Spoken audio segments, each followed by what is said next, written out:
Oh, I'd like to bring to the stage Chris Cowan. Okay, he is a psychotherapist and owner of Emergence Psychotherapy. So come on up, Chris.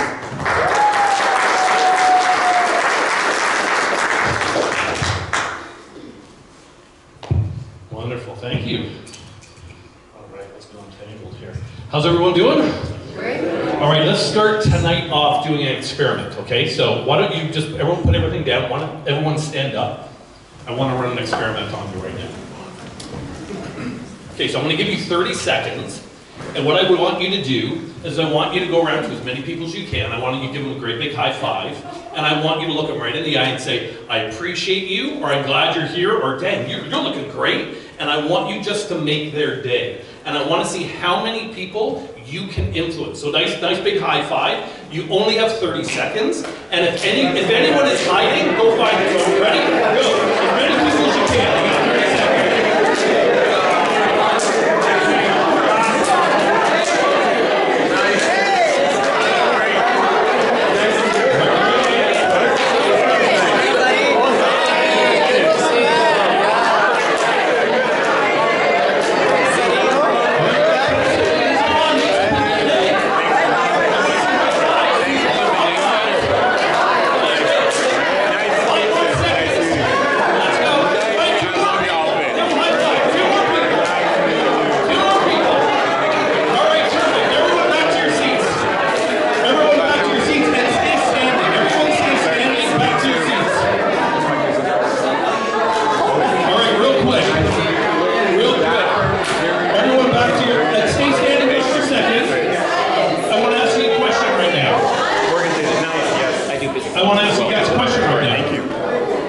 So come back to your seats, just stand there.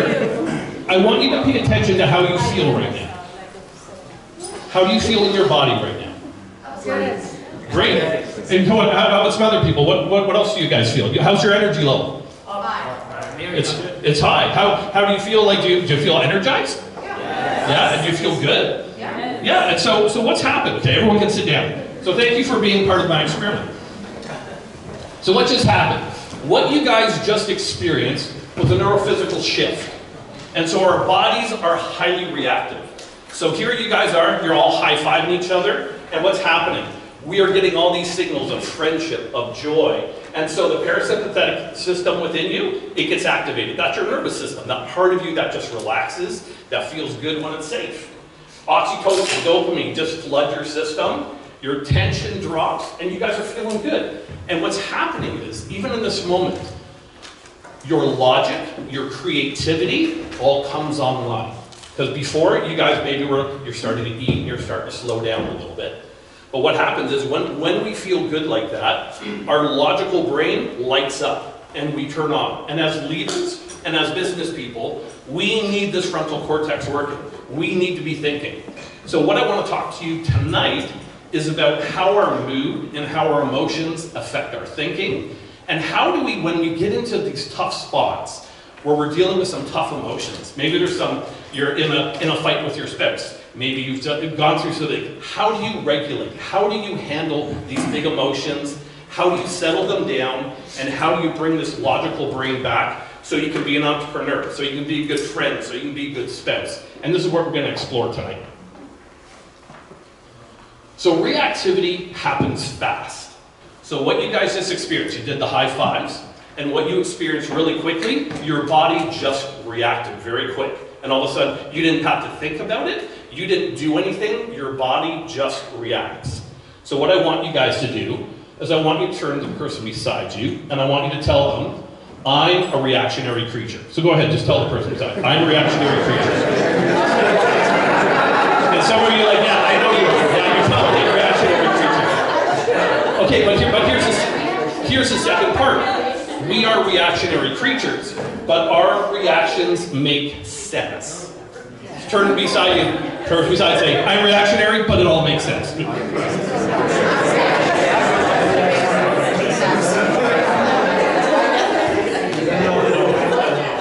So we spoke about, and you just experienced a positive upshift. So you guys were welcoming each other, high-fiving each other, and you felt the physiological changes within your body.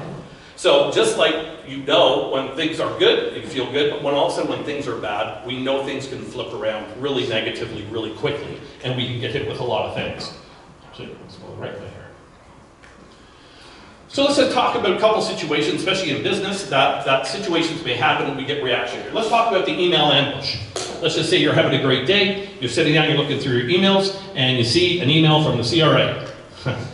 How are you feeling right now?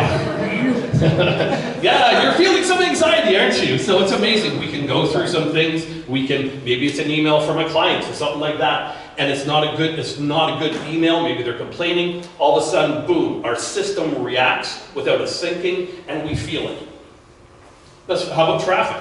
How many of you tonight were trying to get here? Traffic was horrible. What were some of the feelings you guys were feeling as you were trying to get here? Yeah, road rage.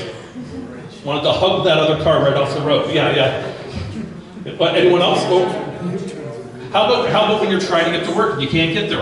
Or someone cuts you off, and all of a sudden, it's amazing, all of a sudden you get angry. All of a sudden you get really frustrated, and this feeling just sits there. Maybe it sits there for a while. Maybe some of you just like, hey, now you're in it for like a good hour. These things happen to us, and then we can get angry.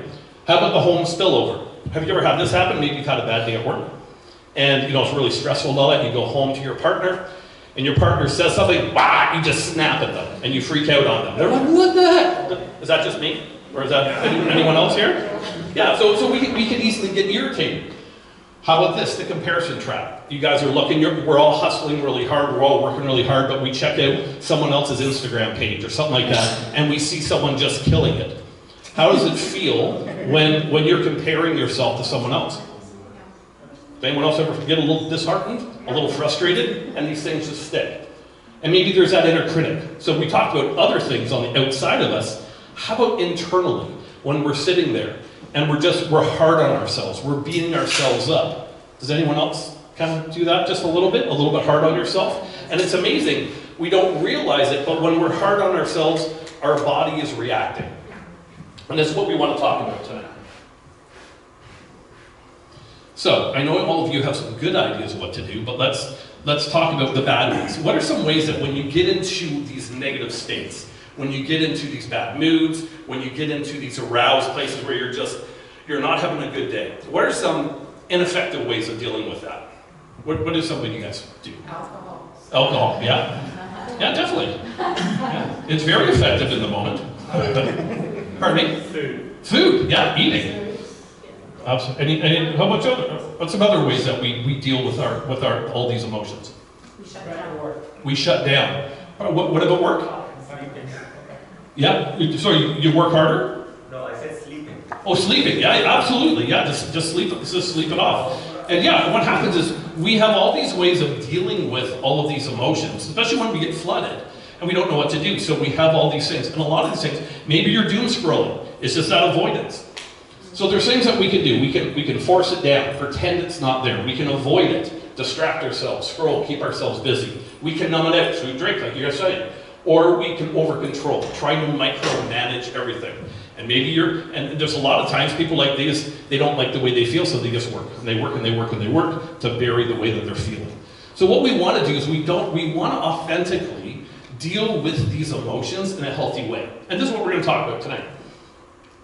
So this is what I do with my clients in therapy. This is what I do with coaching. I basically teach you how your system works.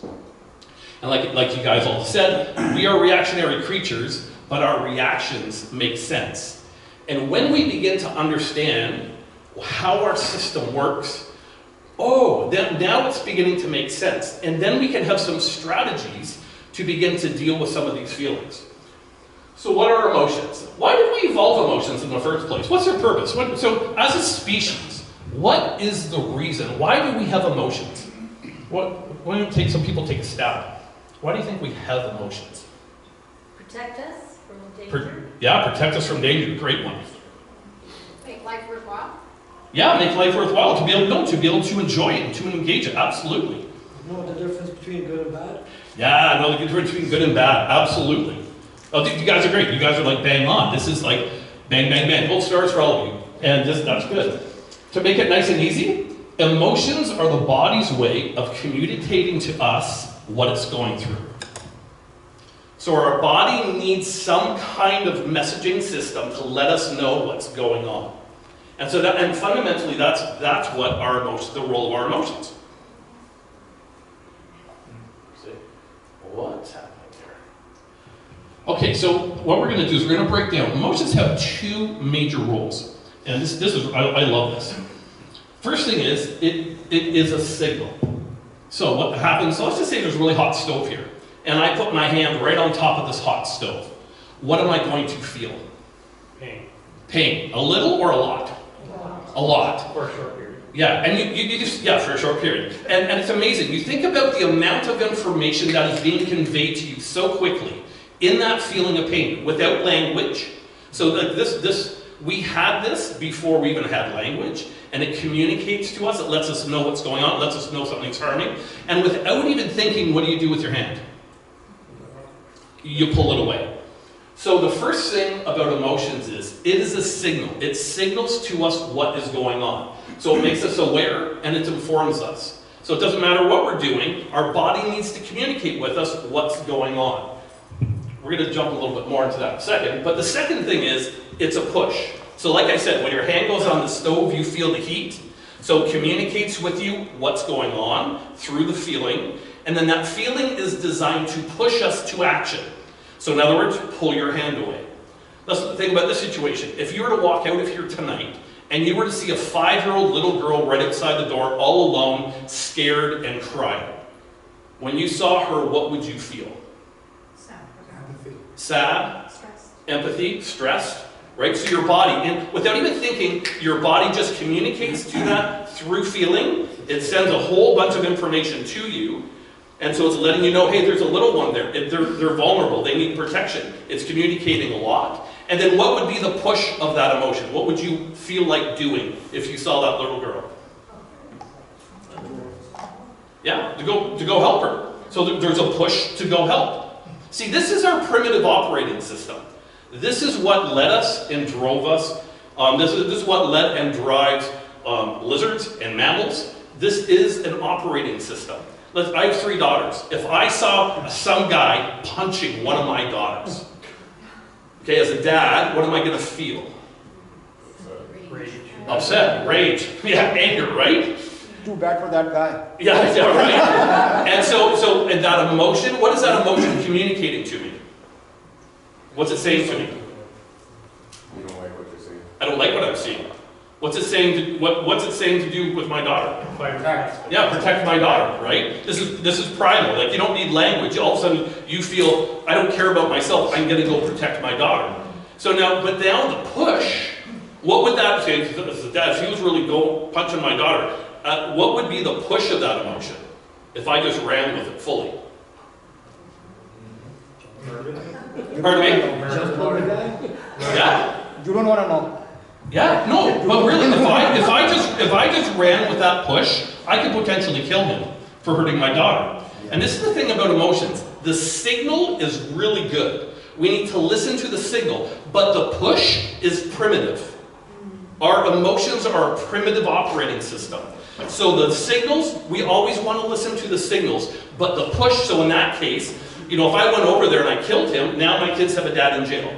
So what do I need to do? I need to always interrupt the push of the emotion and to evaluate it, to see if it serves me, because they are primitive. Now in the first two, pulling your hand away from the hot stove, that's good, so do that. Going to help that little girl, that's good, go do that. But then when someone's beating, I need to now regulate myself so I don't end up in jail. So with all of our emotions, we have these two things. There are signals and there are pushes. And our pushes always need to be interrupted. What do you guys think about that? Is that kind of interesting? It starts to make sense. The things that we're going through, we feel everything for a reason.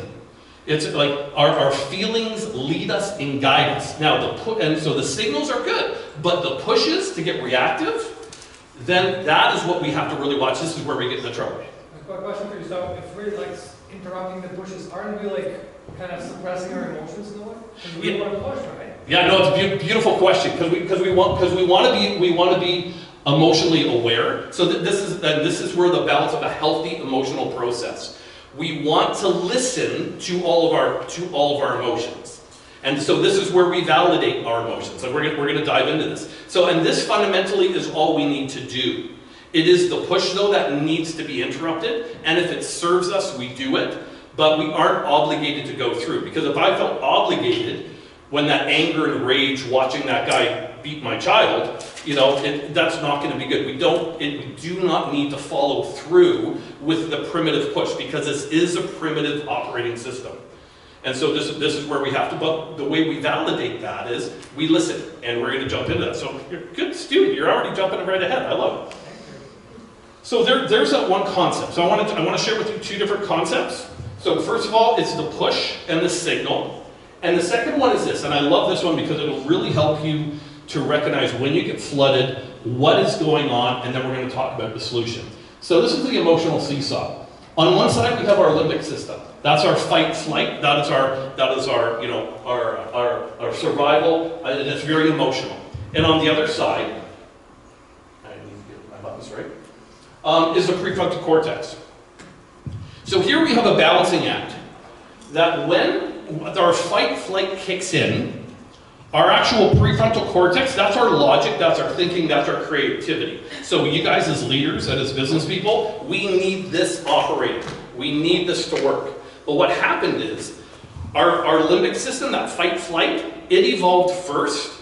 And then what happens is, our prefrontal cortex evolved over top of it. So that's the wrinkly part that surrounds that brain stem.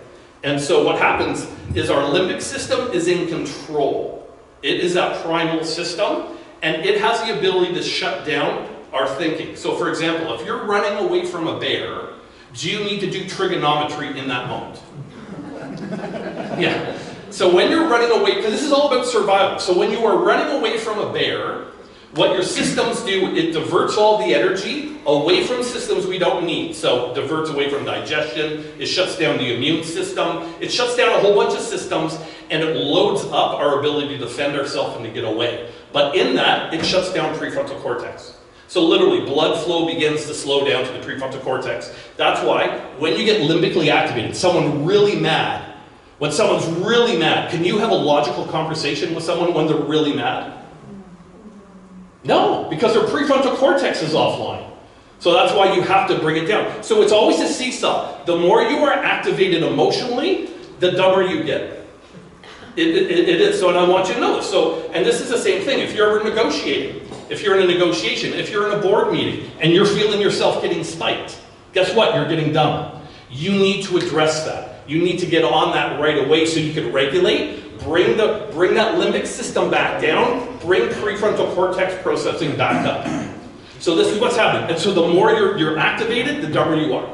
So when you're driving the car and someone hits the road rage and you get really mad, so you're a really dumb guy driving a car at that time, and that's why you literally want to run them off the road, like, because you're not thinking logically. And this is what's happening.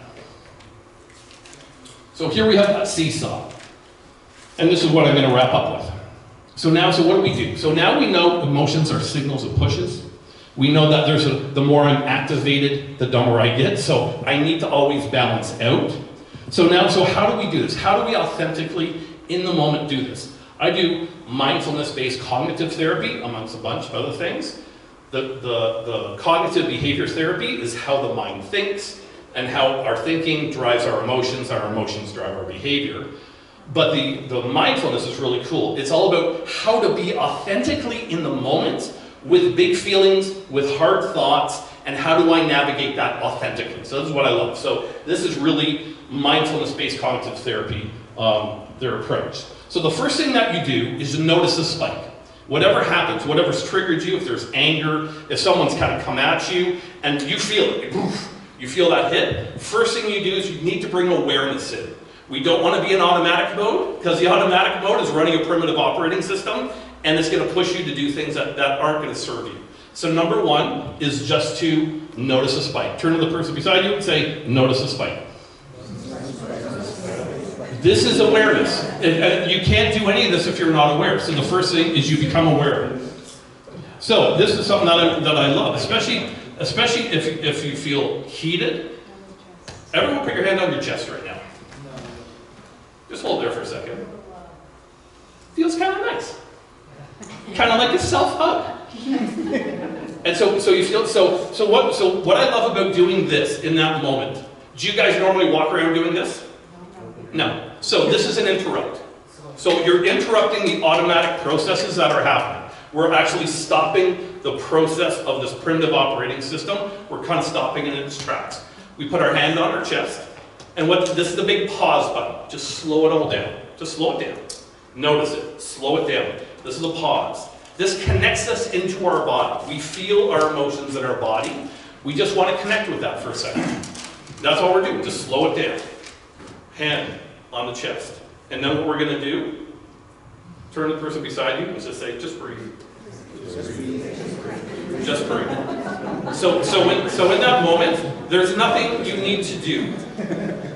The signal of your emotions are like the check engine light in the car.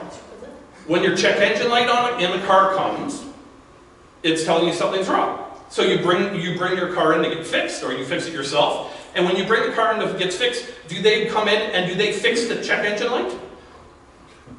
Do they fix the check engine light? Yeah, sometimes. Yeah, if it's burnt out, then you put black tape over it so you don't see it.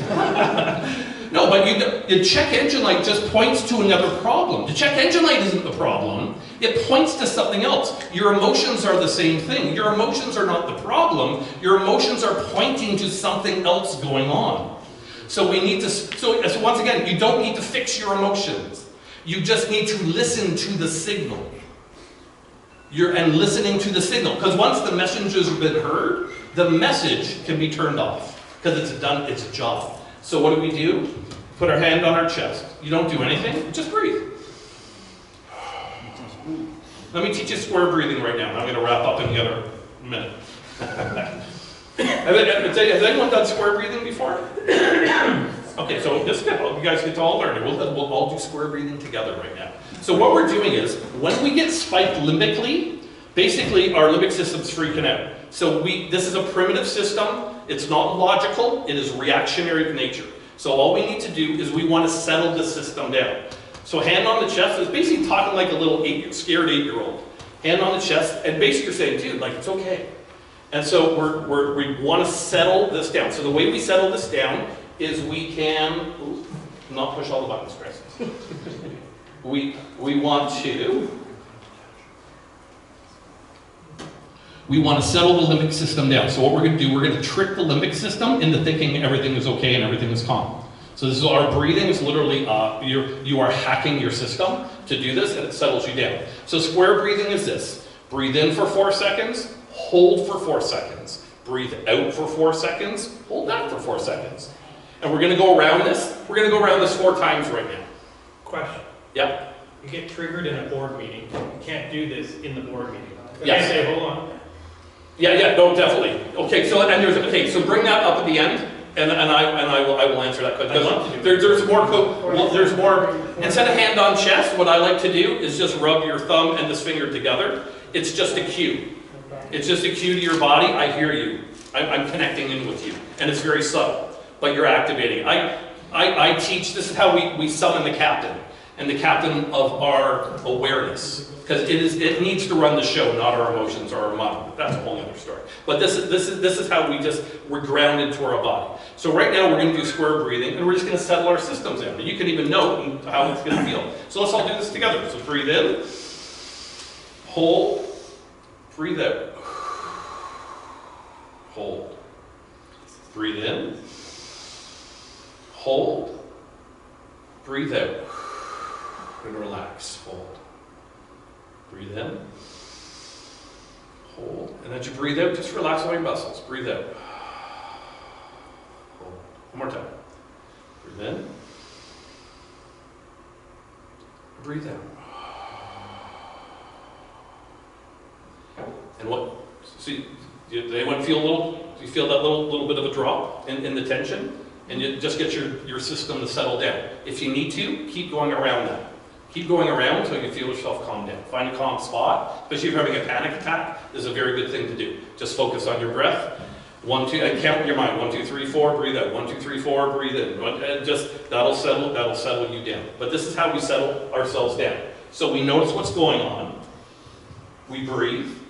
And now I want you to listen to the signal. So look in front of you right now. There is the emotion wheel. And I'm not going to go too much into this. This is really good. Let me show you how this works so you can use it at home. This is good to use with your partner too. In the center are your primary emotions. So this is check engine light level. So that's good. Most people are really good, and guys are good at that level. Girls are much more verbalized with their emotions, so they can do typically better. But let's just say you're feeling bad. And if you're feeling bad or if you're feeling sad, take one of those. As you move out, it gets more descriptive. And so what the goal is, move your way out to the very outside edge and find the bunch of emotions that you're feeling. Emotions will come in clusters of 4 or 5. And just you naming it, and it's amazing. So if you're going through something, and I do this in counseling all the time, I give this to them, and I'm like, tell me what you're feeling. Pick out 4 or 5, just tell me. And just as soon as you name it, there's a relief. Because your system has heard, you've heard your signal. And your body just all of a sudden relaxes because you're listening to it, and you've identified it. And that, honestly, that's a huge amount of the work right there, just listening. So this is really good. If you want to do some work at the end of the day, sit down with your emotion wheel, find a bunch of the emotions, work your way out to get more descriptive, and just write down what you've been feeling. And trust me, it's amazing. You will get so much information from this. Here's a good quick tip. With your partner or your kids, put this down on a kitchen table. Everyone pick one good emotion and one challenging emotion, and then talk about that. I tell you, this is a really good tip. So what you want to do in that moment, breathe, hand on chest, and you just listen. Just validate what you're feeling. You know what? I'm really freaking pissed off because Buddy just cut me off. I'm really ticked off right now because I want to get to GTApreneurs, and I can't. The traffic's holding me up, and I'm really frustrated. Just acknowledge it. Validate the signal, and trust me, that is the majority of times all that you need to do to be authentic with your emotions. We need to listen to them, and that we don't need to go with the push. Just be with the signal. When you guys are having fights, if you're having a fight with your partner, pull this out. Tell me, hey babe, what are you feeling? No, honestly, trust me. What are you feeling? Like, show me, because I want to know what you're experiencing. Slow it down. Slow it down. Get them just to share the point what they're feeling, and then guess what? Now you do it. You do the same thing, and you point out the 4 or 5 feeling. It slows it down, and then trust me, you're going to have tons of information to talk about. It slows things down. And then the last thing we do is you choose your response. We never let the emotional push guide us because it's primitive. Sometimes it is, sometimes it's good, sometimes it's not. So we want to down-regulate, we want to be authentic with what we're feeling, and then what we want to do is we want to choose our pathway forward. So there you go. You just had a mini counseling session with Chris. And what I do with my clients is I teach you, Daisy, I teach you this stuff. I'm your mental, emotional, and relational coach. And I'm there with you, and then we would talk about your issues, what you're going through, and I will teach you how to be with that and navigate those emotions so that you can deal with it in a very effective way. So it's very practical. I teach you about your systems, and I give you the strategy, I give you the protocol to be with us. And then we just listen to our emotions. It's really cool. And your emotions will tell you what you need to deal with. Like it's really cool. And even if you aren't used to connecting with it, it's really powerful. And I end with this. So what do I offer? So we offer psychotherapy. I'm another therapist. We're in person and virtual. I'm in Newmarket, right on Main Street. It's covered by insurance if you have insurance. Individual, couple, family, and it's emotional, mental, and relational issues that I love dealing with. I also love speaking. So one of the things that I'm doing here too is I love to do speaking. So there's many opportunities. If you ever want to have someone come speak, I have many things that I love to speak on. Mental health, it's all about also performance and mindset. I love all that stuff. And then also what I'm looking for, just for any of you here, I'm looking to collaborate. So being on some of your podcasts, I can be your in-house psychotherapist, your mental, emotional, relational coach. So I can lend to you my credibility, and you can, if you're serving other people, I'm happy to come alongside of you and help and serve your people as well too. So thank you very much for this time that you guys have given me, and I won't go on anymore.